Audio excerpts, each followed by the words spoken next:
আজ থেকে শুরু হবে নারী টি-20 বিশ্বকাপের নবম আসর। এবারে নবম আসরে খেলবে 10টি দল।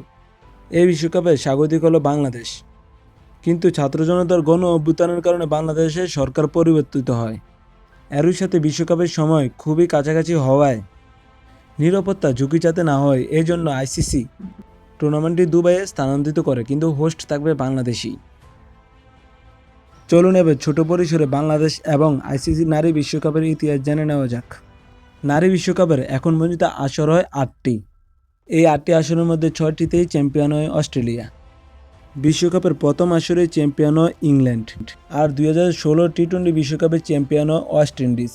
টি-20 বিশ্বকাপে বাংলাদেশের নারীদের পারফরমেন্স ততটা ভালো নয়।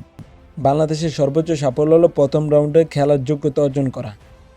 2 গ্রুপে ভাগ হয়ে খেলা হবে এবারের আসরে। সাবনেম ইসমাইল 43 উইকেট নিয়ে তিনি হলেন টি-20 বিশ্বকাপের সর্বোচ্চ উইকেট শিকারী এবং 1066 রান করে সুজি ব্যাটসওয়ালের সর্বোচ্চ রান সংগ্রাহক। 2014 সালে বাংলাদেশ এবং আয়ারল্যান্ড, 2020 সালে থাইল্যান্ড এবং 2024 সালে স্কটল্যান্ড প্রথমবারের মতো টি-20 বিশ্বকাপ খেলার যোগ্যতা অর্জন করে। বিশ্বকাপের পরবর্তী আসরটি হবে ইন্ডিয়াতে।